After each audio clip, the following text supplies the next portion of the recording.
Mengenal Pencipta, Penebus, Penyelamat yang Maha Kudus, Maha Kuasa, Maharaja.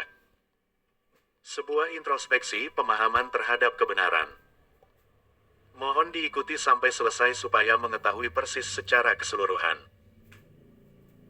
Karena kasih yang begitu besar yang melandasi penulis ingin berbagi penyingkapan ini agar yang membaca atau mendengarkan paparan ini keluar dari pemahaman yang salah selama ini. Mungkin Anda merasa selama ini sudah mengenalnya, tapi apa betul demikian? Mungkin Anda sudah begitu yakin dengan apa yang dipercayai selama ini karena sudah diwariskan pemahaman itu turun-temurun sehingga Anda tidak melakukan pengecekan kembali pemahaman tersebut dengan mempelajari kembali secara sungguh-sungguh firman Tuhan. Apalagi dikonfirmasi oleh para hamba Tuhan akan pemahaman tersebut lewat khotbah tulisan video seminar mereka, apalagi sudah diembel-embeli dengan gelar mentereng di bidang teologi di depan nama mereka. Tapi satu hal yang perlu kita sadari bahwa orang-orang hebat ini juga kadang sudah menerima begitu saja doktrin dari apa yang mereka pelajari selama ini. Mereka tidak ikuti, mungkin mereka tidak lulus dan tidak mendapatkan gelar mentereng tersebut. Tapi mungkin juga sudah sepakat dengan doktrin tersebut. Penulis membubuhkan tanda kutip pada kata hamba Tuhan, nanti Anda yang akan menentukan mereka hamba Tuhan atau bukan. Kalau sesuai kebenaran tentu mereka hamba Tuhan, kalau tidak tentu sebaliknya. Penulis akan memulai dari sesuatu yang paling fundamental dalam sebuah keyakinan akan keberadaan Tuhan. Karena selama ini umat tidak diberikan pemahaman yang paling fundamental ini pada saat meyakini sebuah keyakinan.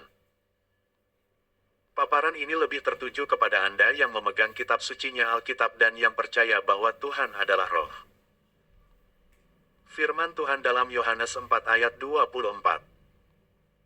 Tuhan adalah roh, barang siapa menyembahnya haruslah menyembahnya dalam roh dan kebenaran. Kutipan firman ini dipakai kata Tuhan untuk sementara sebagai kata netral, nanti sesudah paparan ini akan diketahui kata apa seharusnya untuk kata Tuhan itu. Sekarang kita mulai dengan perasaan apa yang mengusik kita terhadap firman Tuhan tersebut.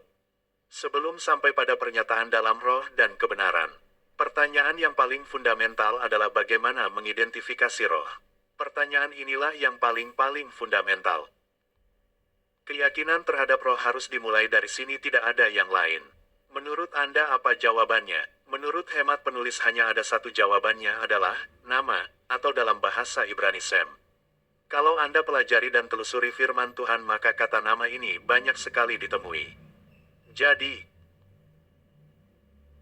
Identifier. ID-nya roh adalah nama, dengan demikian nama yang berbeda adalah roh yang berbeda karena nama itu pastilah bersifat disting. Mungkin Anda berkata banyak orang yang namanya sama, lalu bagaimana membedakannya? Tuhan sudah memberikan polanya dalam bentuk silsilah dengan mengambil nama Bapa dari masing-masing pribadi untuk jadi pola itu yang akan menjadikan nama unik dan disting. Tuhan sudah memberikan contoh lewat silsilahnya sendiri. Mengenal nama Bapa, Pencipta yang Maha Kudus, Maha Kuasa, Maharaja. Kalau begitu siapa nama Bapa sesungguhnya? Anda bisa lihat pada Keluaran 3 ayat 14 sampai dengan 15 demikian bunyinya. Keluaran 3 ayat 14 sampai dengan 15 terjemahan baru firman Allah kepada Musa, Aku adalah Aku. Lagi firman-Nya, beginilah kau katakan kepada orang Israel itu, Akulah aku telah mengutus aku kepadamu. Selanjutnya berfirmanlah Allah kepada Musa, beginilah kau katakan kepada orang Israel, Tuhan, Allah nenek moyangmu, Allah Abraham, Allah Ishak dan Allah Yakub, telah mengutus aku kepadamu, itulah namaku untuk selama-lamanya dan itulah sebutanku turun-temurun. Dari terjemahan ini ada beberapa kekeliruan yang harusnya tidak seperti itu. Pertama adalah kata Allah. Kata ini bukanlah kata sebutan tapi nama dari sesembahan suatu keyakinan yang sekarang ini digunakan oleh umat Islam. Anda bisa merujuk pada video dari Dr. Yakub Sulistyo untuk penjelasan kata Allah ini di YouTube. Kata Allah mengandung pengertian ganda dalam terjemahan baru, bisa berarti sebutan tapi juga nama. Kalau sebutan maka kandungan pengertiannya sudah berbeda dari kata yang seharusnya yang diperintahkan oleh Tuhan. Dualisme pengertian itu bisa dilihat pada Kejadian 33 ayat 20. Kejadian 33 ayat 20 terjemahan baru, ia mendirikan mezbah di situ dan dinamainya itu, Allah Israel ialah Allah. Lihat ayat di atas, Allah sebagai sebutan dan Allah sebagai nama. Bahasa Ibraninya adalah Elohim Israel, harusnya cukup sesembahan itu Elohim Israel atau Maha Besar itu Elohim Israel. Penulis menggunakan Israel lebih sekedar Israel karena ada firman-Nya dalam Mattityahu 5 ayat 18. Matius 5 ayat 18 terjemahan baru, karena aku berkata kepadamu, sesungguhnya selama belum lenyap langit dan bumi ini, satu iota atau satu titik pun tidak akan ditiadakan dari hukum Taurat, sebelum semuanya terjadi. Satu iota itu kan bahasa Ibraninya yod, dan kenapa yod tidak boleh dihilangkan karena nama Elohim dimulai dengan yod. Kalau dihilangkan apa jadinya? Di samping itu yod dalam konteks nama berarti, dia, jadi secara tidak langsung untuk selalu ingat bahwa dia ada, yaitu Yahweh. Lalu kata apa seharusnya? Kata itu harusnya Elohim. Kata Allah sendiri diadopsi dari bahasa Arab sedangkan kata Elohim dari Ibrani. Di dalam Kejadian 11 Anda tentu tahu kisah apa ini. Tuhan mengacaukan komunikasi antar orang-orang yang terlibat dalam pembangunan Menara Babilonia dengan mengacaukan bahasa. Bukankah ini terbentuknya multibahasa itu? Dalam posisi apakah Tuhan melakukan itu, memberkati atau mengutuk? Dia marah mungkin bukan karena Menara Babelnya tapi demi ide gila penguasa pada saat itu, maka terjadi pembunuhan massal dalam proses pembangunan itu yang sudah pasti tidak mungkin mewujud. Jadi multibahasa yang ada sekarang ini adalah bahasa-bahasa kutuk. Pada saat Tuhan mengacaukan bahasa, maka menurut penulis roh-roh berhala itu menyerahkan orang-orang itu ke seluruh penjuru bumi. Keyakinan yang mereka bawa adalah berhala dan dipengaruhi oleh roh yang membawa mereka. Sehingga bahasa dan berhala mereka menjadi satu. Kalau merujuk pada firman Tuhan kira-kira pada zaman Nimrod keturunan Kus keturunan Ham. Jadi pusatnya kira-kira di Afrika Utara. Dan Anda tahu Ham tidak diberkati. Oleh sebab itu kalau kata Allah yang digunakan sedangkan kata itu sendiri diadopsi dari bahasa Arab, maka tentu tidak sesuai dengan kehendaknya. Tentu bukan cuma bahasa Arab tapi juga Inggris, Belanda, Indonesia dan semua bahasa di dunia termasuk bahasa daerah adalah bagian dari bahasa-bahasa kutuk itu. Tapi bahasa yang memberitakan firman ini dan di mana Tuhan datang sebagai manusia di Israel, maka bahasa Ibrani memiliki pengecualian dalam pandangan Tuhan atau bahasa yang dipulihkan atau diterima olehnya. Contoh dalam bahasa Inggris kata Tuhan dalam bahasa Indonesia diterjemahkan sebagai God. Tapi kata dewa diterjemahkan juga gods. Demikian juga kata Theo dalam Yunani berasal dari pengertian dewa. Contoh dodekateon yang berarti 12 dewa. Menurut penulis kata itu memang berasal dari kata berhala yang kemudian diadopsi untuk makna Tuhan. Apa terlalu sulit untuk mengadopsi kata Elohim mengganti kata Allah? Semua bergantung pada hati yang mau tunduk pada kebenaran. Kata Elohim itu sendiri mengandung makna plural untuk Apparent form. tapi singular untuk Essence. hakikatnya, sedangkan kata di luar itu dari bahasa yang lain tidak punya makna itu. Jadi dengan demikian kutipan pertama dalam paparan ini bukan Tuhan adalah roh atau Allah adalah roh, melainkan Elohim adalah roh. Ini sisipan saja mengenai penerjemahan yang salah yang bisa menjadi serangan pihak lain. Kutipan ayatnya sebagai berikut. Yosua 22 ayat 22 ILT 3, Yahweh adalah Elohim dari segala ilah, Yahweh adalah Elohim dari segala ilah.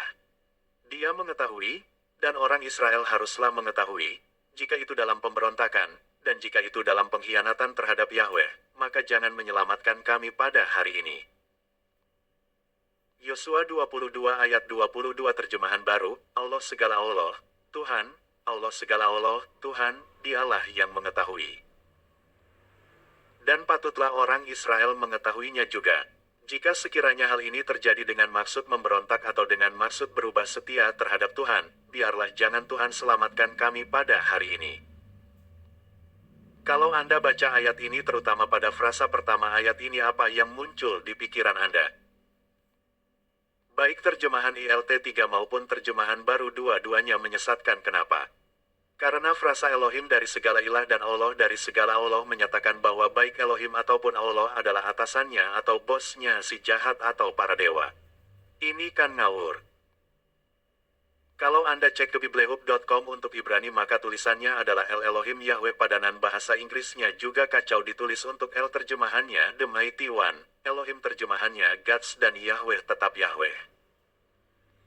Padahal harusnya cukup The Mighty One Elohim Yahweh. Bahasa Indonesianya yang maha besar itu atau sesembahan itu Elohim Yahweh sehingga pemahamannya jadi benar. Kalau Anda lihat pada biblehub.com untuk padanan Inggrisnya Elohim, kadang diterjemahkan Gods, ini menyimpang, makanya tidak perlu diterjemahkan karena kata itu punya kandungan pengertian yang tidak dimiliki bahasa lain sebagaimana pengertiannya yang sudah dijelaskan di atas. Kata itu pertahankan saja. Jadi kalau Anda menemukan frasa-frasa seperti itu pada Alkitab maka Anda sudah tahu terjemahan sesungguhnya. Makanya pada frasa akhir dari Keluaran 3 ayat 15 dituliskan itulah namaku selama-lamanya dan sebutanku turun-temurun. Jadi Yahweh adalah nama untuk selama-lamanya dan Elohim adalah sebutan turun-temurun. Jangan ada yang berkelit dengan mengatakan itu untuk Israel. Ingat, di hadapan Tuhan hanya ada dua bangsa yaitu Israel dan Mitsraim. Israel adalah bangsa yang menyembahnya dan Mitsraim sebaliknya yang tidak menyembahnya. Ini bangsa dalam pandangan roh, secara fisik tentu ada banyak bangsa yang terbentuknya lebih sebagai akibat kutukan bahasa itu. Bahasa yang sama cenderung membentuk suatu bangsa. Jadi mereka yang menyembah Yahweh Elohim di setiap bangsa secara fisik adalah Israel secara roh dan yang tidak menyembah adalah Mitsraim secara roh. Kemudian nama Musa. Apa betul ada nabi bernama Musa? Kalau merujuk pada firman yang membawa bangsa Israel keluar dari Mitsraim adalah Mose bukan Musa karena tidak ada nabi bernama Musa di Israel. Itu adalah nama temuan dari keyakinan yang lain yang baru muncul pada abad 7 Masehi sedangkan Nabi Mose sudah ada ribuan tahun sebelumnya. Kenapa mengikuti nama itu? Sedangkan nama yang berbeda adalah roh yang berbeda. Kalau Anda belajar sejarah, apakah kita mengganti nama-nama yang ada dalam sejarah? Apakah itu nama raja, kerajaan, pahlawan, tempat, dan sebagainya? Sedangkan yang dibahas adalah kitab kebenaran. Seharusnya lebih teliti dan seksama lagi. Jadi ada banyak nama yang harus dikoreksi, antara lain Harun harusnya Aharon, Daud harusnya Dawid, Yunus harusnya Yonah, Nuh harusnya Noah, dan sebagainya. Kemudian terjemahan aku adalah aku seharusnya adalah aku ada yang aku ada. Terjemahan ini sesuai dengan teks aslinya yaitu Ehye Asher Ehye yang dalam bahasa Inggrisnya adalah I am who I am. Terjemahan ini juga sesuai dengan terjemahan lama. Kalau Anda punya Alkitab terjemahan lama Anda bisa cek. Kalau terjemahan aku adalah aku, memangnya siapa yang bilang aku adalah kamu atau kamu adalah aku? Terjemahan ini benar aneh, semua orang juga akan mengatakan aku adalah aku. Lalu kenapa terjemahannya aku ada yang aku ada? Terus Anda berpendapat kok aneh juga. Sebenarnya tidak ada yang aneh. Nama ini adalah nama yang dahsyat dan luar biasa. Mungkin kalau Anda orang Haiti akan lebih mudah mengerti karena menurut penulis nama ini adalah nama rekursif. Mungkin Anda pernah dengar atau bahkan melihat cermin rekursif di mana kalau Anda melihat ke cermin itu maka ada cermin lagi di sebelahnya dan seterusnya sehingga bayangan Anda akan terlihat di beberapa frame cermin itu. Demikian juga dengan nama aku ada yang aku ada. Bisa dipolakan sebagai aku ada yang aku ada yang aku ada yang aku ada dan seterusnya. Jadi nama itu kekal tak berkesudahan. Tapi dalam format penyertaannya dia ada di setiap kerangka waktu hidup manusia, tidak pernah meninggalkan. Yang selama ini mungkin tidak bisa dipahami secara kontekstual. Memang pada waktu dulu belum bisa dipahami karena belum konteksnya atau zamannya sebagaimana firman-Nya ke Daniel untuk menyimpannya sampai akhir zaman. Sekarang ini kita bisa memahaminya dan tidak merasa janggal lagi karena sudah konteksnya. Selanjutnya kata Tuhan dalam Keluaran 3 ayat 15, apa kata itu yang difirmankan? Kalau merujuk pada terjemahan ILT 3 maka bunyinya sebagai berikut, Keluaran 3 ayat 15 ILT 3.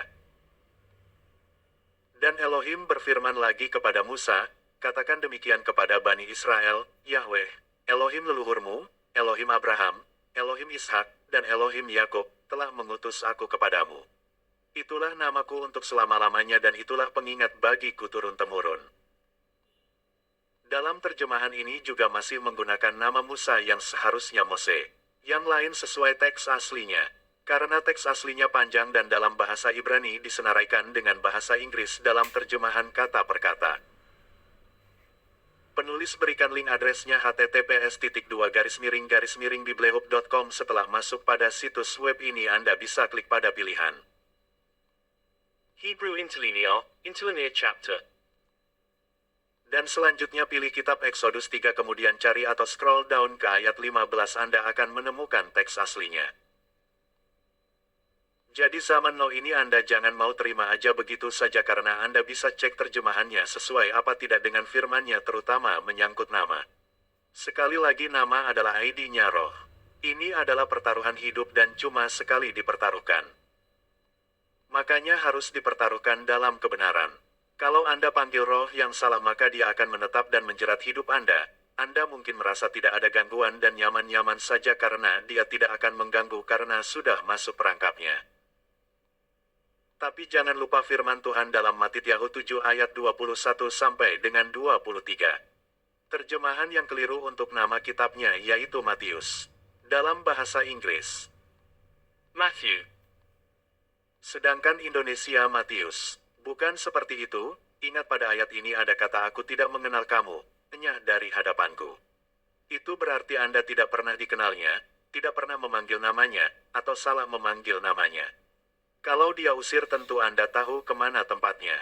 Binasa. Pada kutipan ini maka nama itu adalah Yahweh. Kalau kata Tuhan maka semua keyakinan punya Tuhannya masing-masing karena kata Tuhan adalah sebutan umum. General Appellation. Jadi tidak terspesifikasi dan itu berarti Anda belum mengenal Tuhanmu.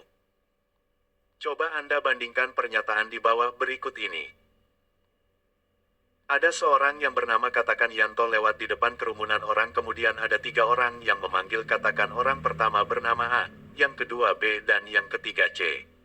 Yang kemudian si A memanggil Pak dompetnya jatuh.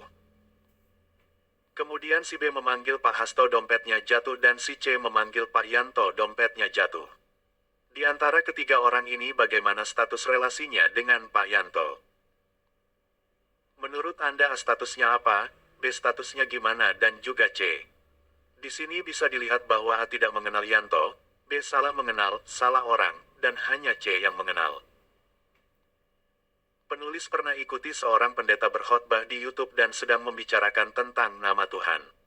Kemudian dia menganalogikan dirinya sebagai ibu rumah tangga di hadapan anak-anaknya. Nama ibu ini katakan Purnamasari. Kemudian ada anaknya perempuan memanggil dia dengan singa karena suka memarahi anaknya ini. Dan menurut ibu pendeta ini kalau anaknya panggil dia singa dia tahu bahwa anaknya itu yang panggil dia. Kemudian dia menyamakan begitu juga kalau anak-anak Allah panggil bapaknya pasti dikenal oleh bapak. Ini sungguh ilustrasi yang ngawur ya. Ibu itu dikenal oleh anaknya dan ibu itu kenal anaknya karena keadaan fisik sejak lahir sudah saling kenal. Sekarang Elohim itu roh Anda kenal dari mana dan bagaimana Anda mau mengenalnya kalau Anda tidak tahu namanya atau Anda melupakan namanya. Kalau ibu itu pergi ke pencipta suatu waktu apa ibu itu mau dipanggil dengan singa dan kemudian ibu itu mengaku itu pribadinya? Ini Absurd. Terus ada juga yang berkata Tuhan kan melihat hati dan tahu bahwa Tuhan mau bermurah hati dan berbelas kasih. Betul kalau Tuhan yang Anda panggil itu benar yang punya belas kasih dan murah hati. Kalau salah nama atau tidak pernah tahu namanya gimana Anda berharap belas kasih dan kemurahan dari sesuatu yang salah.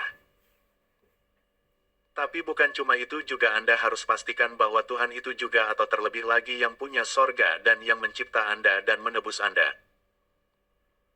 Karena kalau cuma belas kasih dan murah hati Anda pikir si jahat tidak bisa melakukannya.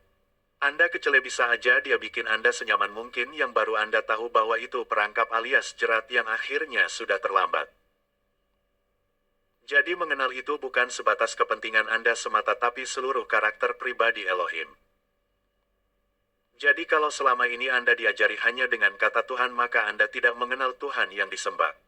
Kalau Anda memanggil dengan nama di luar Yahweh misal Allah maka Anda salah mengenal pencipta, yang maha kuasa, maha kudus.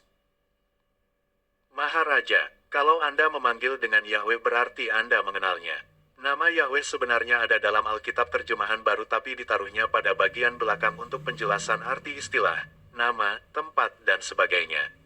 Coba Anda cek pada halaman 327 tentang kata Tuhan. Maka di situ tertera nama Yahweh. Jadi untuk para teolog mau berargumen tidak bisa dilafalkan padahal pada Alkitab ditulis Yahweh berarti kan bisa dilafalkan ada huruf hidupnya kecuali oleh Lembaga Alkitab Indonesia ditulis YHWH.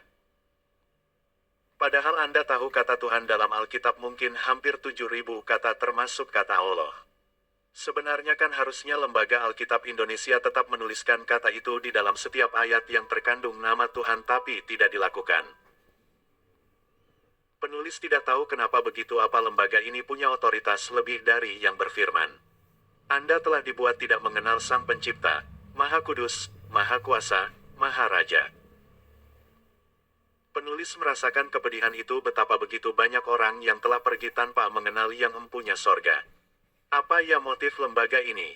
Dan Anda harus tahu begitu banyak juga para teolog, pendeta.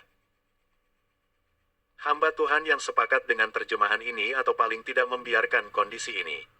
Anda tahu mereka berargumen bahwa kata ini yaitu Yahweh diambil dari tetragramaton YHWH dalam huruf Latin atau dalam huruf Ibrani yaitu Yod-Hei-Waw-Hei.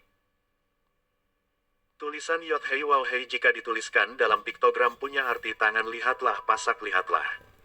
Jadi sejak mulanya Elohim sudah merencanakan penyelamatannya. Sebagaimana pautan yang tertera berikut ini. File tidak memiliki informasi.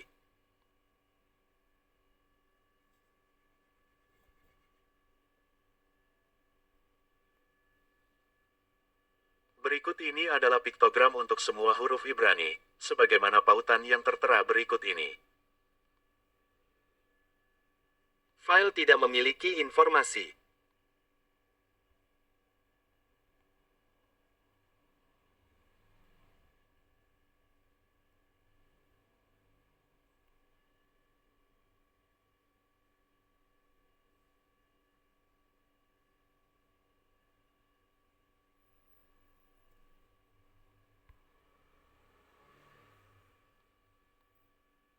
Menurut mereka orang Ibrani sendiri tidak melafalkannya tapi dibaca dengan Adonai atau Hashem yang artinya berturut-turut adalah Tuanku atau nama itu. Sebenarnya orang Ibrani itu bukan tidak tahu tapi mereka tunduk pada kitab Talmud mereka yang dalam Alkitab bukan kitab rujukan. Sedangkan jelas dalam Alkitab ada banyak ayat yang memberikan rujukan supaya namanya dipanggil atau diserukan atau disebut. Sesuatu hal yang tidak logis jika suatu kata tidak bisa dibunyikan. Pada saat Elohim berfirman kepada Mose apa Elohim tidak membunyikan namanya. Anda bisa menilai mereka yang berargumen seperti ini di YouTube. Tidak usah terpikat dengan gelar mentereng yang mereka miliki Anda tinggal bandingkan dengan firman Tuhan ambil yang asli pada biblehub.com. Jangan mau dibodohi mereka mencoba berkelit dengan argumen mereka padahal tidak sesuai dengan firman, jangan diikuti. Itu mereka berkelit licin bagaikan belut. Mereka terlalu percaya diri dengan segala argumennya pada hal-hal sederhana apa yang tertulis, itu yang dituruti, kalau mereka tidak mengerti. Minta hikmat untuk mengerti atau untuk tahu melafalkannya bukan diubah kemudian dicarikan argumen atau alasan untuk pembenaran. Mereka dianugerahi kecerdasan dan sebagainya tetapi ternyata dipakai untuk menyimpangkan kebenaran padahal apa susahnya tunduk pada apa yang telah tertulis bukan diganti. Katakan mereka tetap tulis dengan YHWH tapi jangan diganti dengan Tuhan ini kan pelanggaran. Ini ID-nya pencipta kok berani-beraninya ya. Ini dosa terhadap pencipta. Apa mereka sudah tidak takut akan Elohim Yahweh? Anda yang mendengar paparan ini mari kembali pada jalan yang benar. Hidup Anda ada di tangan Anda. Anda yang memutuskan kemana jalan yang akan Anda tempuh. Penulis berdoa dengan penuh kerinduan supaya Anda menyadari kesalahan itu dan bertobat sungguh-sungguh kembali ke jalan kebenaran. Jangan jadikan ibadah Anda sia-sia karena salah menyembah. Anda sudah buang waktu, tenaga, pikiran dan dana tapi ternyata yang Anda yakini bukanlah kebenaran. Berikut ini ayat-ayat yang menyebutkan nama Bapa dan atau supaya namanya disebut, diserukan atau dipanggil. Yesaya 42 ayat 8 ILT 3 Akulah Yahweh, itulah namaku, dan aku tidak akan memberikan kemuliaanku kepada yang lain, dan pujianku kepada patung. Keluaran 15 ayat 3 ILT 3 Yahweh adalah pahlawan perang, Yahweh namanya.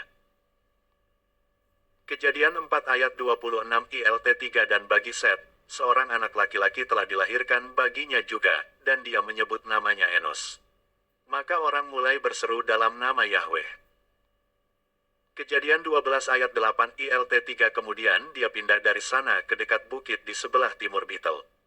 Dan dia membentangkan kemahnya dengan Betel di arah laut dan Ai di sebelah timurnya, dan dia membangun sebuah mesbah bagi Yahweh di sana, lalu memanggil nama Yahweh.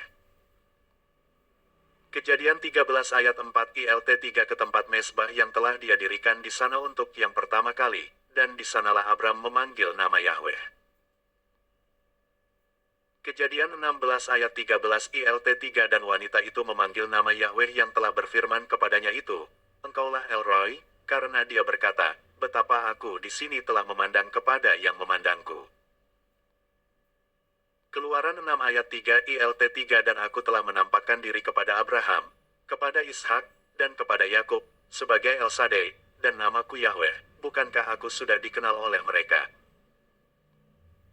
Keluaran 33 ayat 19 ILT 3 dan dia berfirman, Aku akan membuat seluruh kebesaranku lewat di hadapanmu, dan aku akan berseru dalam nama Yahweh di hadapanmu. Dan aku akan menunjukkan kemurahan kepada siapa akan kutunjukkan kemurahan, dan aku akan merahmati kepada siapa akan kurahmati. Keluaran 34 ayat 5 ILT 3 dan turunlah Yahweh di dalam awan dan menghadirkan dirinya bersama dia di sana, lalu berseru dalam nama Yahweh. Keluaran 34 ayat 14 ILT 3 sebab, kamu tidak boleh menyembah kepada ilah lain, karena Yahweh yang namanya cemburuan, dialah Elohim yang cemburu. Ulangan 32 ayat 3 ILT 3 sebab aku akan menyerukan nama Yahweh dan memuji kebesaran Elohim kita. 1 Raja-Raja 18 ayat 24 ILT 3 maka biarlah kamu memanggil nama ilahmu dan aku akan memanggil nama Yahweh. Maka akan terjadi, ilah yang menjawab dengan api, dialah Elohim. Seluruh rakyat menyahut dengan mengatakan, perkataan itu baik. Coba perhatikan ayat ini dengan seksama apakah kita masuk kategori yang memanggil nama Yahweh atau bukan. Ini mengerikan karena ini kan cerita Elia yang berkorban melawan nabi-nabi Baal dan Anda tahu akhir dari nabi-nabi Baal itu. Tolong para hamba Tuhan, Anda di mana? Di pihak Elia atau Nabi Baal? Anda tahu Elia atau Eliyahu itu artinya apa? Artinya Elohimku Yahweh. Dan masih banyak yang lain ayat-ayat yang lain Anda bisa menemukannya dengan Anda mengembalikan kata Tuhan menjadi Yahweh. Penulis berdoa agar para pendeta, pemimpin organisasi gereja denominasi apapun, para teolog, para majelis, penatua, syamas, lembaga pendidikan, asosiasi dan sebagainya supaya jika Anda belum memanggil nama yang benar supaya bertobat dan kembali ke jalan yang benar. Jangan ajari umat dengan nama yang salah. Sekali lagi ini roh di mana ID-nya hanyalah nama. Malaikat punya nama ada Gabriel dan Misael dan ada nama yang dicampakkan yaitu Lucifer, King James. Atau Bintang Timur terjemahan baru dan Bintang Kejora terjemahan lama Anda bisa membandingkannya. Yesaya 14 ayat 12 dan Wahyu 22 ayat 16. Mengenal nama anak penebus penyelamat. Siapa sebenarnya penebus penyelamat itu? Coba Anda perhatikan firman berikut ini. Yesaya 43 ayat 11 terjemahan baru akulah Tuhan dan tidak ada juru selamat selain daripadaku. Dari hasil paparan di atas maka kata Tuhan di ayat ini harusnya dikembalikan ke teks aslinya yaitu Yahweh. Sebagaimana yang ditulis pada halaman 327 Alkitab terjemahan baru. Jadi semua ayat yang terkandung kata Tuhan dikembalikan dengan Yahweh. Jadi seharusnya terjemahan itu menjadi seperti berikut ini. Yesaya 43 ayat 11 ILT3 Akulah Yahweh, dan tidak ada juru selamat selain aku. Kemudian perhatikan ayat sebelumnya sebagaimana berikut ini. Yesaya 43 ayat 10 terjemahan baru, kamu inilah saksi-saksiku, demikianlah firman Tuhan, dan hambaku yang telah kupilih, supaya kamu tahu dan percaya kepadaku dan mengerti, bahwa aku tetap Dia. Sebelum aku tidak ada Allah dibentuk, dan sesudah aku tidak akan ada lagi. Dalam terjemahan lain seperti ini. Yesaya 43 ayat 10 ILT3, kamu adalah saksi-saksiku, firman Yahweh, dan hambaku yang telah aku pilih, supaya kamu dapat mengetahui dan percaya kepadaku, dan memahami bahwa akulah Dia. Di hadapanku tidak ada ilah yang telah dibentuk, dan di belakangku pun tidak akan ada. Tentang hambaku yang aku pilih bisa dilihat pada pasal sebelumnya yaitu Yesaya 42 tapi hanya dikutip satu ayat saja nanti Anda baca hamba yang aku pilih itu siapa. Yesaya 42 ayat 1 terjemahan baru lihat, itu hambaku yang kupegang, orang pilihanku, yang kepadanya aku berkenan. Aku telah menaruh rohku ke atasnya, supaya ia menyatakan hukum kepada bangsa-bangsa. Yesaya 42 ayat 1 ILT3. Lihatlah hambaku, aku akan menopang dia, yang terpilih, yang padanya jiwaku berkenan. Aku menaruh rohku atas dia, dia akan menunjukkan keadilan kepada bangsa-bangsa. Tulisan pada terjemahan baru aku tetap dia seharusnya akulah dia diambil dari kata Ibrani yaitu Anihu. Cek ke biblehub.com, di biblehub.com ini Old Testament-nya dalam bahasa Ibrani Inggris dan New Testament-nya dalam bahasa Yunani Inggris. Jadi dengan melihat ayat ini maka jelas hamba itu adalah Yahweh sendiri. Jadi apakah saat dia datang ke dunia untuk menyelamatkan manusia dia mengganti identitasnya? Tentu tidak. Lalu di mana ayat yang menyatakan nama yang terkait dengan kedatangannya? Ayat berikut menjelaskan bahwa dia akan datang sebagai manusia. Yesaya 7 ayat 14 ILT3 sebab itu Tuhan sendiri akan memberikan kepadamu sebuah tanda, lihatlah. Perawan itu akan mengandung dan akan melahirkan seorang putra, dan dia akan memanggil namanya Immanuel. Ayat berikut menjelaskan bagaimana bentuk pelayanannya. Yesaya 42 ayat 1 sampai dengan 4 ILT3. Lihatlah hambaku, aku akan menopang dia, yang terpilih, yang padanya jiwaku berkenan. Aku menaruh rohku atas dia, dia akan menunjukkan keadilan kepada bangsa-bangsa. Dia tidak akan berteriak, ataupun mengangkat suara, atau menyebabkan suaranya terdengar di jalan. Bulu yang pecah, tidak dia patahkan. Dan sumbu yang memudar, tidak dia padamkan, dia akan menerbitkan keadilan demi kebenaran. Dia tidak akan gagal atau menjadi remuk sampai dia menegakkan keadilan di bumi, dan pulau-pulau akan menanti-nantikan torahnya. Pasal berikut menjelaskan bagaimana dia menjalani penderitaannya dan untuk apa dia melakukannya dan apa yang akan diperolehnya. Yesaya 53 ayat 1 sampai dengan 12 ILT3 siapakah yang telah percaya kepada pemberitaan kami? Dan kepada siapakah lengan Yahweh telah dinyatakan? Ya, dia tumbuh bagaikan tunas muda di hadapannya, dan bagaikan akar dari tanah yang kering. Dia tidak mempunyai bentuk ataupun kemuliaan sehingga kita memandangnya, ataupun rupa, sehingga kita mengingininya. Dia direndahkan dan ditolak oleh manusia, seorang yang penuh penderitaan dan yang dikenal berpenyakitan, dan seperti yang menyembunyikan wajahnya dari dirinya, dia direndahkan dan kita tidak mengindahkannya. Sesungguhnya, dia telah menanggung penyakit dan penderitaan kita, dia telah memikulnya, tetapi kita menganggap dia kena kutuk, dihajar dan didera Elohim. Namun, dia ditikam karena pemberontakan kita, diremukkan karena kejahatan kita. Ganjaran demi keselamatan kita menimpa atasnya, dan melalui bilurnya dia telah menjadi kesembuhan bagi kita. Seperti domba, kita semua telah tersesat, kita masing-masing telah berbalik menurut jalannya sendiri, tetapi Yahweh telah menimpakan kepadanya kejahatan kita semua. Dia ditindas dan dia disengsarakan, tetapi dia tidak membuka mulutnya. Seperti seekor anak domba dia digiring ke pembantaian, dan seperti induk domba, dia menjadi keluh di hadapan yang mengguntingi bulunya, demikianlah dia tidak membuka mulutnya. Dia telah direnggut dari penahanan dan dari penghakiman, dan tentang generasinya, siapakah yang akan memikirkannya? Sebab ia telah dilenyapkan dari negeri orang yang hidup. Oleh karena pemberontakan bangsaku, tulah itu menimpa atasnya. Dan dia menetapkan kematiannya bersama orang-orang fasik, dan kuburnya bersama orang kaya, karena dia tidak melakukan kekerasan, dan tipu daya tidak ada di dalam mulutnya. Namun Yahweh berkehendak untuk meremukkannya, membuatnya sakit. Sekiranya dia menaruh jiwanya sebagai persembahan penebus salah, dia akan melihat benihnya, dia akan memperpanjang hari-harinya, dan dalam tangannya kehendak Yahweh akan berhasil. Melalui jerih lelah jiwanya dia akan melihat, dia akan dipuaskan. Dalam pengetahuannya, hambaku yang benar itu akan membenarkan banyak orang, dan dia akan menanggung kejahatan mereka. Dengan demikian aku akan membagi kepadanya dari antara banyak orang, dan bersama para pahlawan dia akan membagi jarahan, sebagai ganti bahwa dia telah menyerahkan nyawanya kepada kematian, dan dia telah terhitung bersama para pemberontak, dan dia telah menanggung dosa orang banyak. Dan dia bersyafaat bagi para pemberontak. Ayat berikut menjelaskan tentang gelar dari penebus penyelamat. Yesaya 9 ayat 5 ILT 3 sebab, seorang anak telah lahir bagi kita, seorang putra telah diberikan kepada kita, dan pemerintahan ada di pundaknya, dan namanya disebut ajaib, penasihat, Elohim yang perkasa, Bapa yang kekal, Raja damai.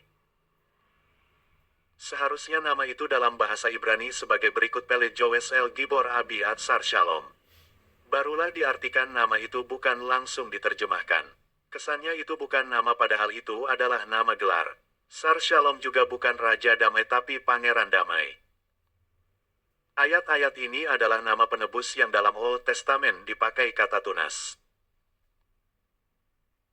Yeremia 23 ayat 5 sampai dengan 6 ILT 3, lihatlah, hari-hari itu datang, firman Yahweh, bahwa aku akan membangkitkan sebuah tunas yang benar bagi Daud, dan seorang raja akan memerintah dan bertindak dengan bijaksana, serta akan melakukan keadilan dan kebenaran di bumi. Pada hari-harinya Yehuda akan diselamatkan dan Israel akan tinggal dengan aman. Dan inilah namanya yang menyatakan dirinya, Yahweh Saidkenu. Yeremia 33 ayat 15 sampai dengan 16 ILT 3 pada hari-hari itu aku akan menumbuhkan tunas kebenaran bagi Daud. Dan dia akan melaksanakan keadilan dan kebenaran di negeri. Pada hari-hari itu Yehuda akan diselamatkan dan Yerusalem akan diam di dalam ketenangan. Dan inilah nama yang akan disebut atasnya, Yahweh Saidkenu. Saharia 6 ayat 11 sampai dengan 12 ILT 3 dan engkau harus mengambil perak dan emas, dan engkau harus membuat mahkota dan mengenakannya di kepala Yosua anak Yosadak, imam besar itu. Dan engkau harus berkata kepadanya dengan mengatakan, beginilah Yahweh Sebaot berfirman dengan mengatakan, lihatlah seseorang, namanya Tunas. Dan dari tempatnya, dia akan bertunas, dan dia akan membangun tempat suci Yahweh. Saharia 3 ayat 8 ILT 3 dengarkanlah sekarang, hai imam besar Yosua. Engkau dan teman-temanmu yang sedang duduk di hadapanmu, karena mereka adalah orang-orang mukjizat. Sebab, lihat, akulah yang menampilkan hambaku, Sang Tunas. Teks aslinya dalam bahasa Ibrani.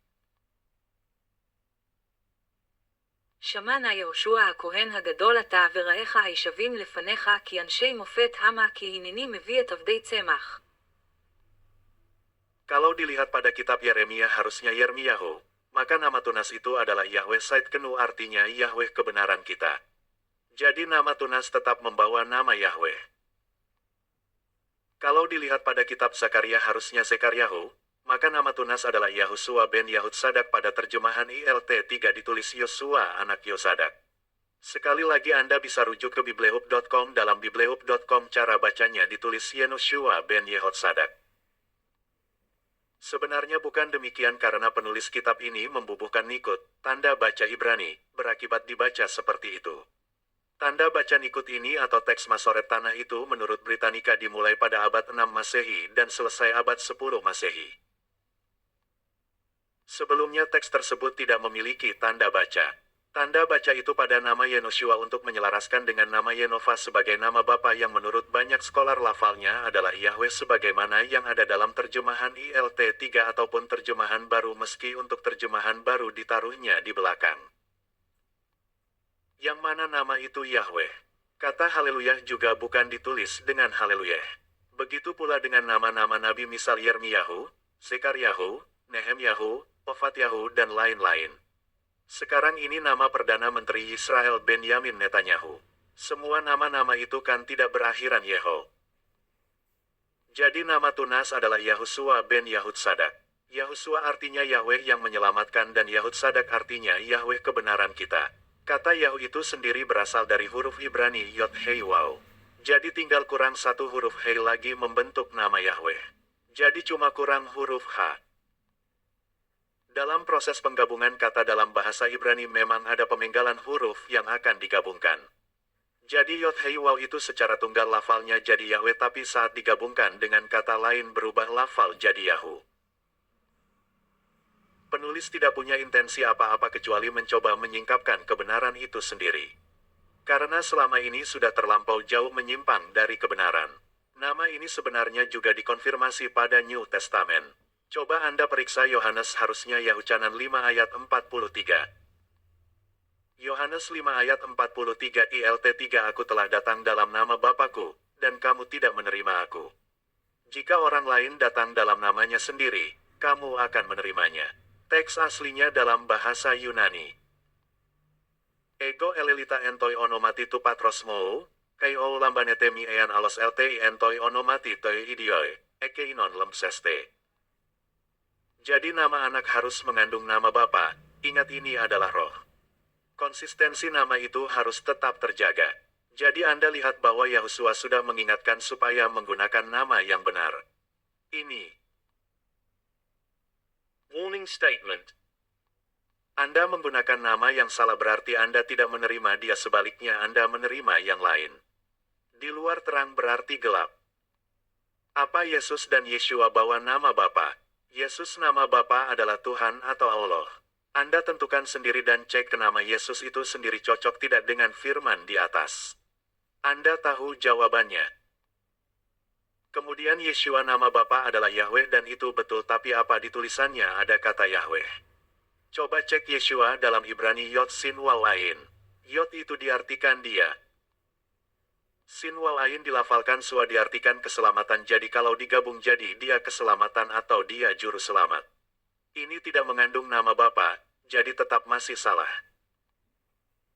Sekarang Yahusua ditulis dengan Yod Hei Waw Sin Ain di mana Yod Hei Waw dalam kata tunggal lafalnya Yahweh dan Sin Ain lafalnya Sua di mana Sin diberi nikut kibuts dilafalkan Su dengan U pendek dan Ain dilafalkan A.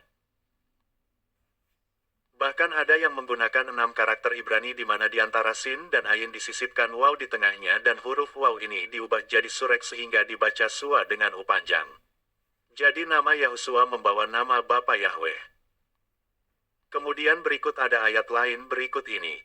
Yohanes 17 ayat 11 sampai dengan 12 teks aslinya berikut ini. 11 Kai o keti eimi entoi kosmoi, kai autoi entoi kosmoi eisin. Kago pros seerkomai. Pater hagi, treson autus entoi onomati sou hoi dedokas moi, hinaosin hen katos hemeis, 12 hote emen met, auton, ego eteron autus entoi onomati sou hoi dedokas moi, kai epilaksa. Kai odeis ex auton apoleto eimi ho hiostes apoleias, hina hegrape plerotei. Yohanes 17 ayat 11 sampai dengan 12 terjemahan baru dan aku tidak ada lagi di dalam dunia, tetapi mereka masih ada di dalam dunia, dan aku datang kepadamu.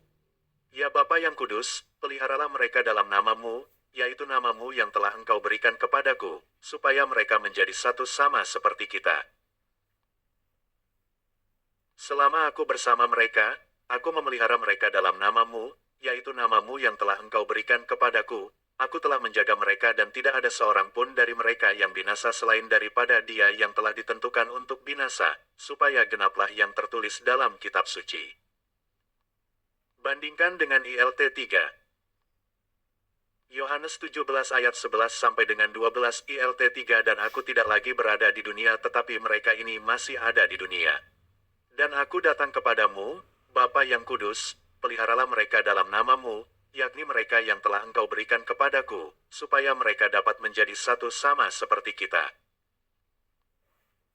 Ketika aku ada bersama mereka di dunia ini, aku senantiasa memelihara mereka dalam namamu, yaitu mereka yang telah engkau berikan kepadaku.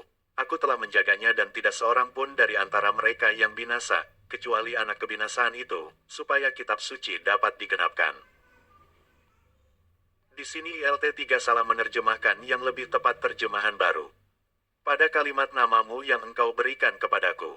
Ini yang betul bukan ILT3. Kita coba merujuk pada biblehub.com.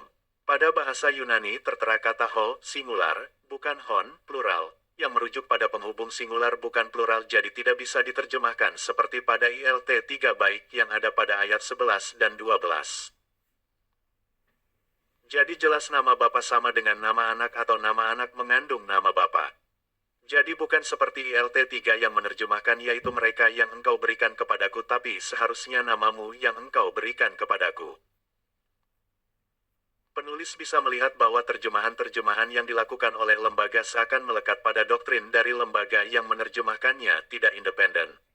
Ini cuma presumption saja mungkin ILT3 terikat pada nama penebus kelompok ini yang menggunakan nama Yeshua begitu pula untuk terjemahan baru yang menggunakan Allah dan Yesus Kristus.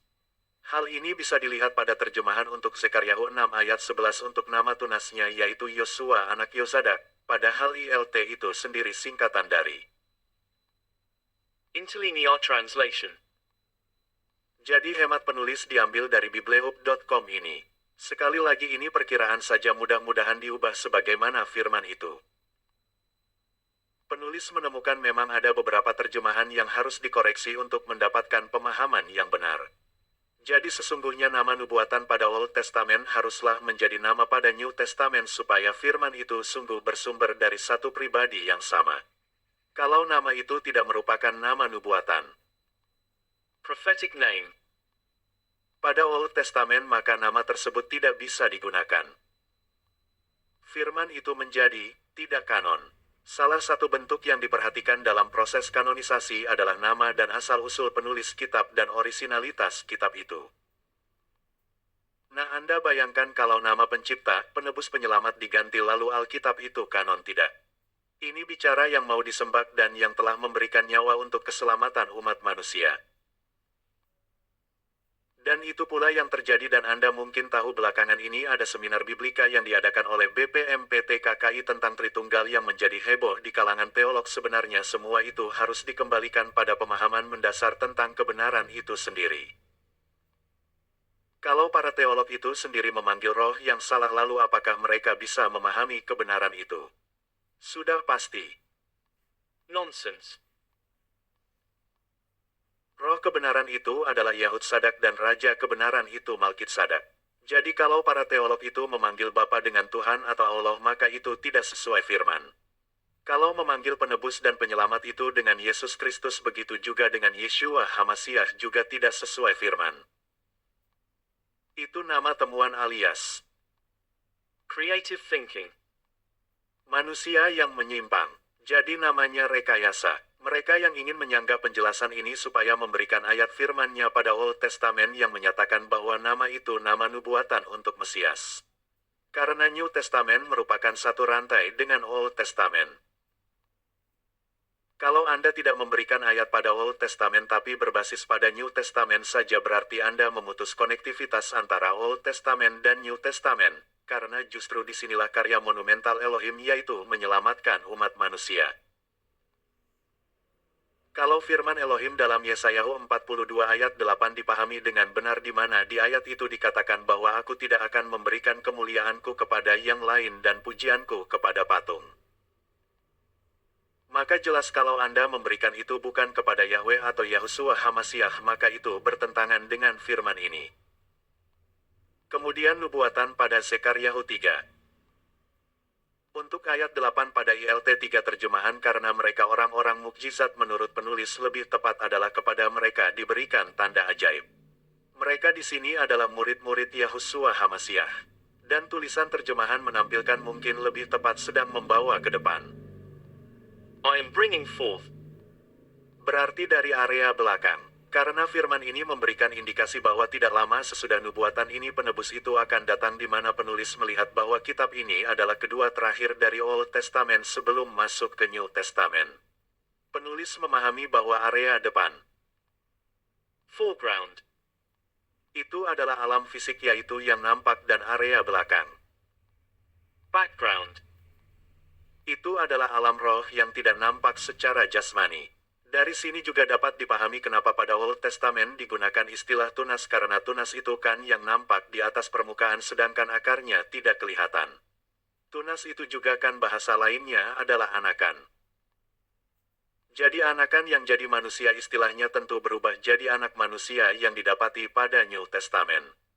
Jadi tunas itu anak dan akar itu Bapa. Dengan begitu benar firman-Nya aku dan Bapa adalah satu. Konsep Tritunggal atau Trinitas muncul karena melihat Bapa dan Anak sebagaimana kita melihat Bapa kita padahal tidak demikian Bapa dan Anak harus dilihat dalam konsep akar dan tunas yang menyatu. Hanya Bapa dalam alam roh dan Anak dalam alam fisik yang Anak kelihatan dan yang Bapa tidak kelihatan.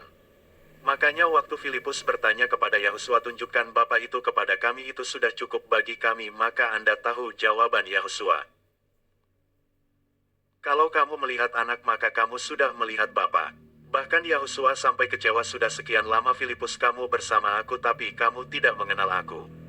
Lihat Yahucanan 14 ayat 8 sampai dengan 9. Jadi kalau ada yang memisahkan Bapa dan Anak berarti dia tidak mengenal Elohim Yahweh. Yahweh mewujud menjadi manusia dalam Yahusua melalui rahim Miriam dan Roh Kudus atau Roh Yahweh sendiri yang masuk ke rahim Miriam kemudian menjadi bayi dalam kandungan Miriam. Beda dengan kita manusia hasil pertemuan sperma dan sel telur yang masing-masing membawa roh hidup dari bapak dan ibu kita masing-masing lalu menjadi bayi. Roh bayi itu terpisah dari roh orang tua kita karena kita adalah benih. Tapi roh bayi Yahusua tidak terpisah dari Yahweh tetap menyatu dengan Yahweh karena memang tidak kelihatan. Kalau Anda tahu remote control dengan TV misalnya menurut Anda gimana? Mungkin Anda bilang terpisah menurut saya tidak karena ada gelombang yang menghubungkannya di mana gelombang itu tidak kelihatan pada saat TV dan remote control hidup. Bukankah Elohim yang adalah roh dan Yahusua yang jadi manusia adalah hidup? Bukankah hidup itu adalah oleh roh baca Yahucanan 6 ayat 63. Jadi daging itu hanyalah untuk penampakan di alam fisik dalam waktu temporer. Anak manusia itu yang nampak di alam fisik dan Bapa itu yang tidak nampak di alam roh dan roh itu adalah Roh Kudus. Jadi tidak ada pemahaman Tritunggal ataupun Trinitas. Yang ada adalah anak untuk sementara di alam fisik sedangkan Bapa di alam roh bertahta di sorga kekal. Anak itu dikendalikan oleh roh Bapa yang tentu tidak bisa dilihat oleh murid-muridnya dan siapapun yang melihat Yahusua. Kalau orang Jawa harusnya paham kalau wayang dikendalikan oleh dalangnya. Dalangnya kan tidak kelihatan sama penonton. Makanya juga Yahusua berfirman bahwa dia itu kecil dan Bapa itu besar karena Bapa itu lebih besar dari sorga. Bumi dan alam semesta, Bapa adalah platform roh dari segalanya. Orang Israel bahkan ada yang menyebutnya dengan Or Ein Sof atau cahaya terang tak terbatas. Ini ilustrasi saja menurut tafsir penulis akan kemahakuasaan Yahweh Elohim Yahusua Hamasyah. Sebagaimana pautan yang tertera berikut ini. File tidak memiliki informasi.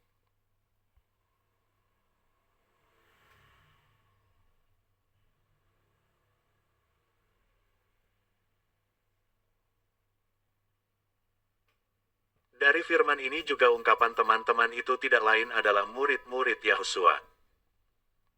Kalau Anda baca keseluruhan Zekaryahu 3 maka di situ ada setan yang mendakwa. Yahusua didakwa oleh mahkamah agama yang berisi para imam, orang Farisi dan tua-tua Israel. Kemudian ada kalimat pakaian kotor yang bermakna menanggung dosa, kemudian ada serban tahir dan memakaikan jubah yang bermakna mahkota duri dan jubah ungu. Kemudian ada mengatur rumahku terjemahan ini keliru sebab bahasa Inggrisnya. Shall judge my house. Artinya menjadi hakim rumahku, menjaga pelataranku ini juga keliru harusnya bertanggung jawab atas peradilanku. In charge my courts.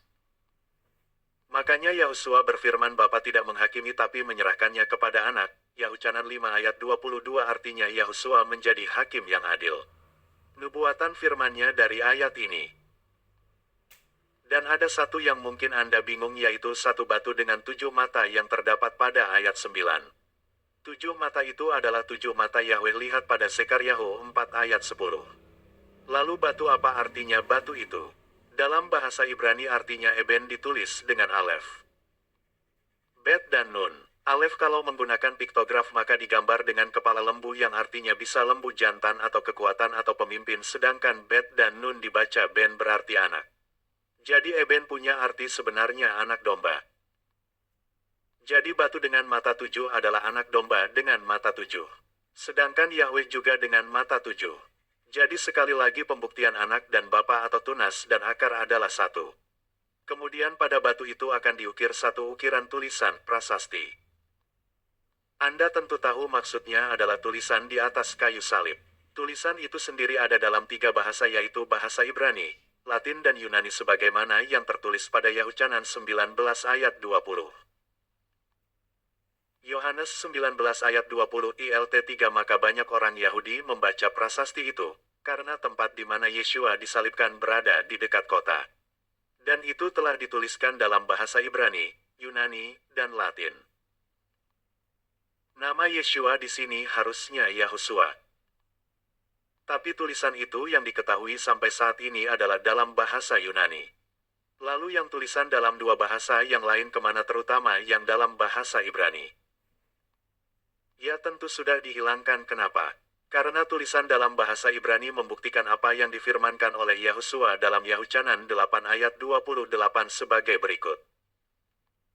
Yohanes 8 ayat 28 ILT 3. Oleh karena itu Yeshua berkata kepada mereka, bila mana kamu meninggikan anak manusia, maka kamu akan mengetahui bahwa akulah dia. Dan aku tidak melakukan apapun dari diriku sendiri, melainkan sebagaimana Bapakku mengajari aku, hal-hal itulah yang aku katakan. Nama Yeshua di sini harusnya Yahosua. Pada ayat ini tertulis akulah dia, jadi Yahosua menyatakan bahwa dia adalah Yahweh sebagaimana pada Yesayahu 43 ayat 10 yang menyatakan akulah dia. Dalam hal ini Yahweh yang berfirman bahwa dialah hamba itu, atau dengan kata lain Yahweh adalah Yahosua itu. Jadi antara Old Testament dan New Testament padu saling mengkonfirmasi karena memang pribadinya satu. Sebenarnya tulisan dalam bahasa Ibrani itu apa? Dengan merekonstruksi tulisan dalam bahasa Yunani maka tulisan itu tidak lain menurut penulis adalah Yahosua Hanatsri wa Melek Hayahudim. Tulisan inilah yang ditolak oleh orang-orang Israel pada saat penyaliban Yahosua karena tulisan ini membuktikan Yahosua adalah Yahweh. Tulisan ini jika diambil huruf inisial pada masing-masing kata dalam frasa tersebut didapati YHWH. YHWH ini sebagaimana pada awal paparan ini jika ditulis dengan piktogram memiliki makna tangan lihatlah, pasak lihatlah. Dan makna itu terbukti di atas kayu salib. Elohim membuktikan firman-Nya. Bukan lewat tulisan INRI. Dengan demikian kata yang terkandung dalam tulisan INRI itu gugur dengan sendirinya. Itulah sebabnya mereka memprotes ke Pontius Pilatus supaya mengganti tulisan tersebut dengan usulan mereka agar tidak membentuk YHWH itu. Metode pemberian nama dengan inisial pada suatu frasa atau kalimat pada orang Yahudi dikenal dengan nama Reshetifot. Jadi sudah sejak dulu orang Yahudi menggunakan bentuk sandi tersebut. Tapi Pontius Pilatus tetap bersikukuh bahwa apa yang tertulis tetap tertulis. Ayat 28 ini juga menjelaskan apa yang dimaksud oleh frasa aku tidak melakukan apa-apa dari diriku sendiri melainkan sebagaimana Bapakku mengajari aku, hal-hal itulah yang aku katakan. Jadi waktu Pontius Pilatus memanggil dan berbicara dengan Yahosua maka kata-kata itu sesuai dengan firman Bapa dan firman itulah yang menggerakkan Pontius Pilatus menuliskan prasasti itu. Nama Yesus Kristus ataupun Yeshua HaMasyiach tidak memiliki rujukan pada Old Testament, berarti siapa saja bisa mengganti nama itu sesuai dengan doktrin masing-masing. Dengan begitu nama itu tidak valid. Penulis tidak begitu mengikuti untuk penggunaan nama Yeshua HaMasyiach apakah sama di seluruh dunia meski bahasa berbeda. Untuk yang menggunakan nama Yeshua kalau mereka menggunakan Esra 3 ayat 2 atau ayat lain sebagai rujukan maka nama itu bukan nama nubuatan tapi nama pribadi yang real pada saat orang Israel pulang dari pembuangan. Jadi bukan nama nubuatan untuk tunas Daud atau nama hamba yang dipilih. Tapi kalau Yesus Kristus terjadi perbedaan bergantung bahasa seperti Inggris. Jesus Christ. Di Afrika untuk Zulu menyebut Jesu. Untuk berbahasa Arab Isa dan lain-lain. Ini tidak sesuai dengan firman-Nya sebab bagaimanapun setiap manusia pasti bisa melafalkan nama Yahusua dengan diajari cara membunyikannya pasti bisa tidak ada yang tidak bisa buktinya setiap orang bisa belajar bahasa asing di luar bahasa ibunya. Lagi pula apa di sorga nanti Tuhan itu dipanggil dengan rupa-rupa nama sesuai bahasa sedangkan bahasa itu karena kutukannya. Jadi tidak mungkin dengan rupa-rupa nama tapi dengan satu nama yang mengandung Yahweh. Kalau rupa-rupa nama itu kepunyaannya si jahat coba lihat Wahyu 9 ayat 10 sampai dengan 11. Wahyu 9 ayat 10 sampai dengan 11 terjemahan baru dan ekor mereka sama seperti kalajengking dan ada sengatnya. Dan di dalam ekor mereka itu terdapat kuasa mereka untuk menyakiti manusia, 5 bulan lamanya. Dan raja yang memerintah mereka ialah malaikat jurang maut, namanya dalam bahasa Ibrani ialah Abaddon dan dalam bahasa Yunani ialah Apollyon. Wahyu 9 ayat 10 sampai dengan 11 ILT 3. Dan mereka mempunyai ekor serupa kalajengking dan ada sengat-sengat pada ekornya dan wewenang mereka adalah untuk menyakiti manusia selama 5 bulan. Dan mereka mempunyai raja atas mereka, yaitu malaikat Abaisos, nama Ibrani baginya Abaddon, dan dalam bahasa Yunani dia mempunyai nama Apollyon. Sekarang bandingkan dengan nama-nama pada ayat-ayat ini dengan nama Yesus Kristus di berbagai bahasa. Anda tahu kesamaannya dan lagi pula tidak punya basis firman pada Old Testament. Jadi Anda tahu nama itu salah. Anda tentu tahu bahwa si jahat itu adalah malaikat yang dicampakkan ke bumi karena melawan Elohim. Keyakinan itu bisa dilihat pada Lukas 10 ayat 18 dan Yesayahu 14 ayat 12 sebagai berikut. Lukas 10 ayat 18 terjemahan baru lalu kata Yesus kepada mereka, Aku melihat iblis jatuh seperti kilat dari langit.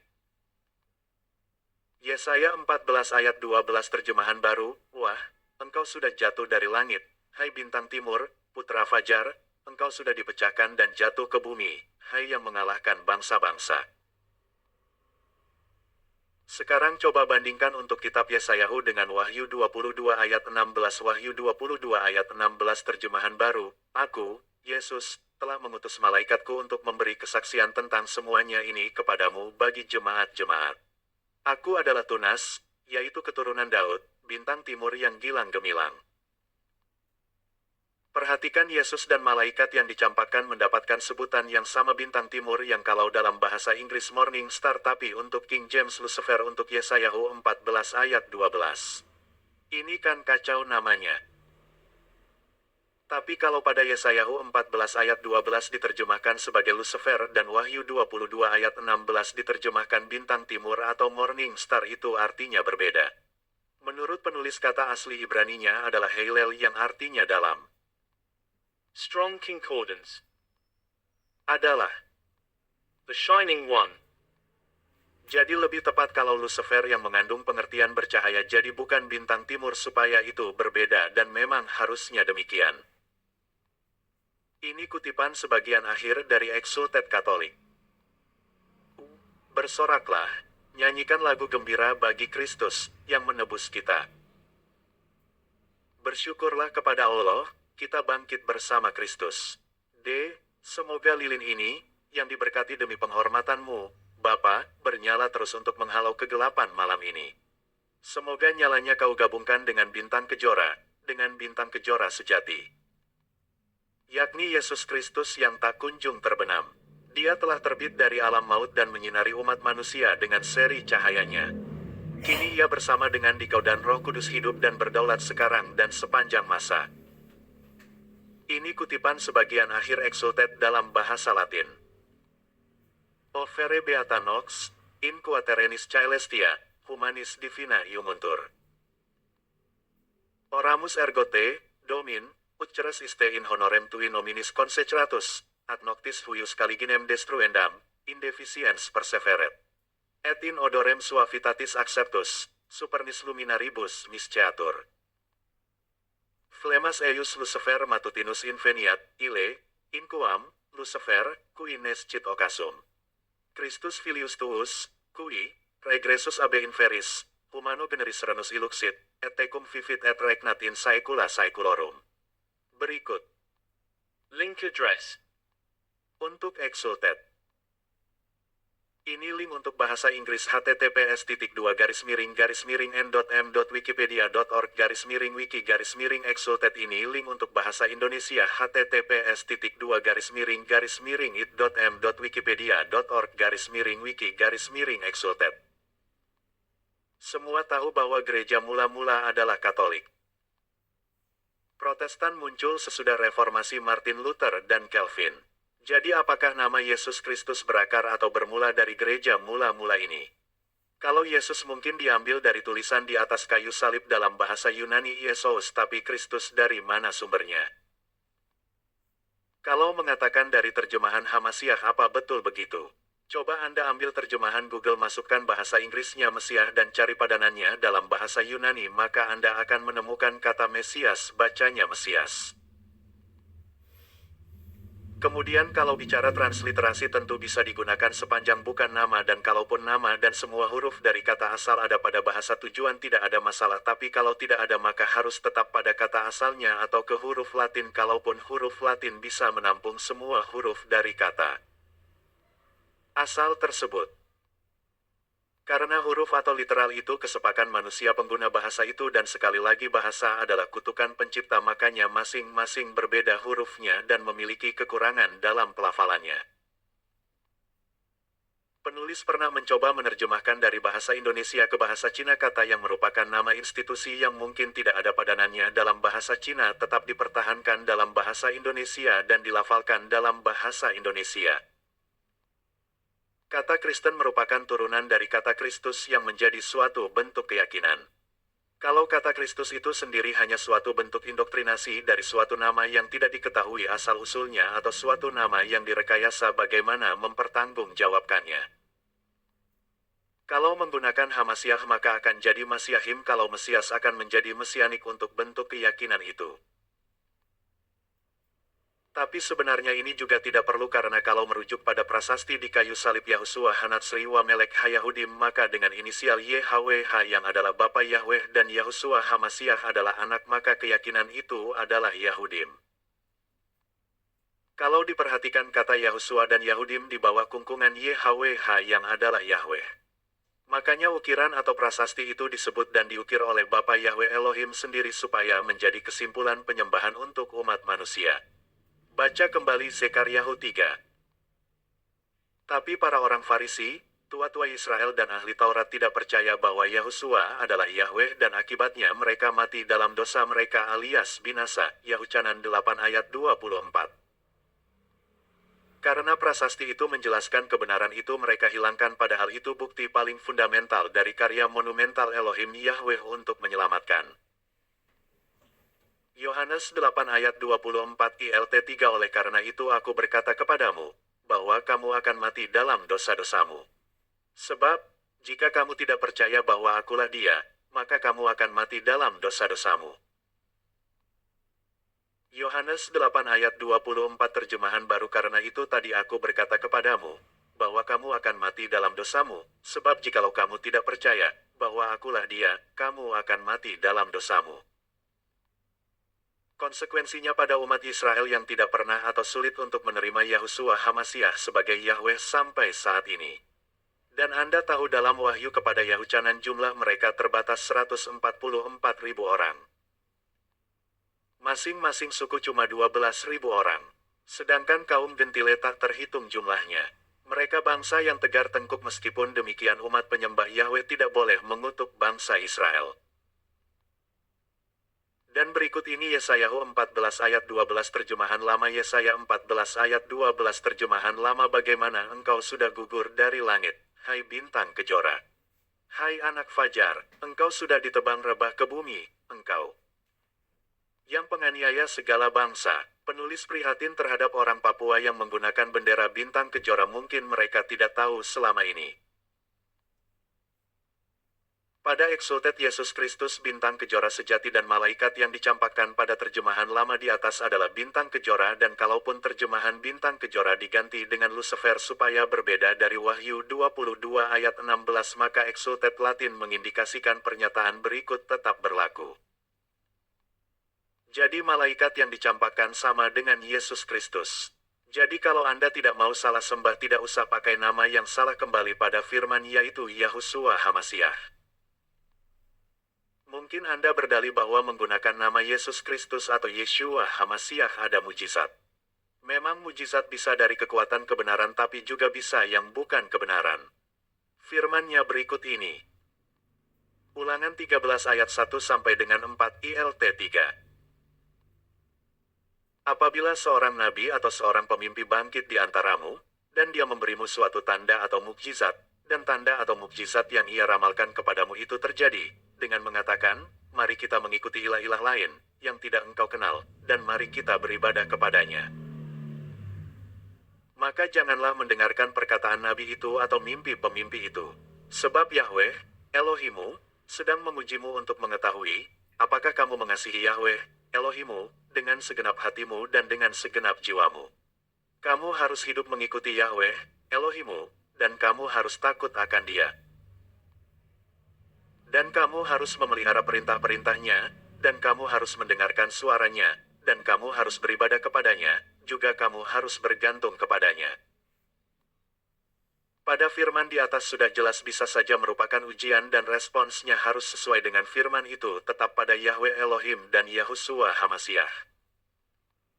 Manusia sebagai ciptaan. Manusia dicipta oleh Elohim serupa dan segambar dengan malaikat. Jadi pada saat penciptaan itu yang dicipta adalah roh manusia. Pada Kejadian 1, nanti pada Kejadian 2 baru ditempeli dengan daging biar kelihatan. Manusia dijadikan Elohim dan diberikan nama. Kemudian keturunan berikutnya manusia itu diberi nama oleh orang tuanya, dan semua itu melekat pada roh. Suatu saat semua manusia akan meninggal dan terpisah antara daging dan roh. Menurut Anda bagaimana Elohim memanggil Anda? Apakah Dia cukup memanggil dengan sebutan Anda? Atau apakah Anda dipanggil dengan nama samaran atau nama alias?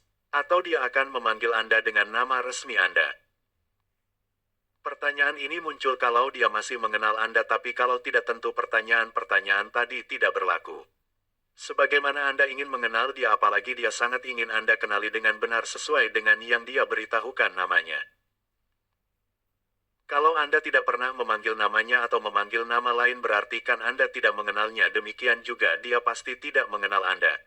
Kalau Dia tidak mengenal Anda, jangan pernah berharap nama Anda ada dalam buku kitab kehidupan sebagaimana yang dituliskan oleh Daniel dan Yahuchanan. Dia memanggil domba-dombanya dengan namanya masing-masing. Lihat Yahuchanan 10 ayat 3. Kedua pribadi ini adalah penyembah Elohim Yahweh dan Yahushua HaMashiach. Daniel artinya Elohim hakimku, dan Yahuchanan artinya Yahweh memberikan kasih karunia, makanya dia dijuluki murid yang dikasihi. Kalau sekiranya Anda masih menyebut nama yang lain untuk Bapa dan Anak, maka coba tanyakan kepada pendeta, hamba Tuhan, teolog dan sebagainya, nama Bapa dan Anak itu harusnya apa? Kalau jawabannya tidak sesuai dengan firman baik pada Old Testament dan New Testament, maka Anda harus berpikir ulang dan merenungkan yang dalam, kalau nantinya ibadah Anda hanya sebuah kesia-siaan. Anda harus tahu persis siapa pencipta, penebus, penyelamat, Maha Kudus, Maha Kuasa, dan Maha Raja itu. Anda mungkin perlu berpikir untuk mencari dan membuat suatu persekutuan yang benar yang tidak menyimpang dari firman Tuhan. Kesimpulan. Elohim yang disembah adalah roh, dan cara mengidentifikasi roh hanyalah dengan nama. Kalau nama berbeda berarti roh yang berbeda. Kalau tidak memanggil dengan nama berarti tergantung roh mana saja yang menyamar untuk datang. Kalau memanggil dengan nama yang salah berarti juga tidak mengenal roh kebenaran itu atau Roh Kudus itu. Nama Bapa adalah Yahweh. Sebutan untuknya adalah Elohim. Nama penebus penyelamat adalah Yahushua HaMashiach. Namanya yang terikat kebenaran adalah Yahud Sadak, dan Raja kebenaran adalah Malkitsadak. Pertaruhan hidup hanya sekali, renungkan dalam-dalam kepada siapa Anda menyembah. Anda salah menyembah berakibat fatal yang tidak akan pernah diulang kembali. Untuk Anda sungguh bisa mengetahui kebenaran itu sangat mudah. Coba pertanyakan ke diri Anda sendiri, kalau suatu saat Anda pergi terpisah dari roh dan daging, maka roh Anda akan dipanggil dengan apa? Kemudian Anda bandingkan dengan yang Anda panggil kepada Tuhan yang Anda sembah. Anda akan menemukan jawabannya. Jangan Anda digoyahkan oleh siapapun. Penulis berdoa untuk kerinduan Anda akan kebenaran. Anda tidak perlu terpengaruh oleh yang menyamar sebagai hamba Tuhan. Anda harus yakinkan bahwa orang tersebut hamba Elohim Yahweh atau Yahushua HaMashiach. Kalau dia mengaku hamba Tuhan, Anda bisa bertanya langsung, Tuhanmu siapa? Kalau bukan Elohim Yahweh dan penebus penyelamat adalah Yahushua HaMashiach, putuskan saja pembicaraannya. Yang kebenaran itu adalah HaMashiach dan yang bukan adalah anti-HaMashiach. Jadi bukan Kristus dan anti-Kristus. Sekali lagi, renungkan dalam-dalam dan berdoa sungguh-sungguh dan ambil keputusan. Elohim akan menjawab Anda. Salam kasih yang terdalam untuk semua. Haleluya, terpujilah Yahweh Elohim Yahushua HaMashiach selama-lamanya. Amin. Catatan. Penulis tidak menggunakan referensi di luar firman Tuhan kecuali kutipan dari Exulted. Kutipan ini adalah fakta dan digunakan untuk coba menemukan sumber nama yang disembah selama ini, dalam hal ini nama Yesus Kristus. Penulis Willem Abraham Dungus. Mengenal Pencipta, Penebus, Penyelamat yang Maha Kudus.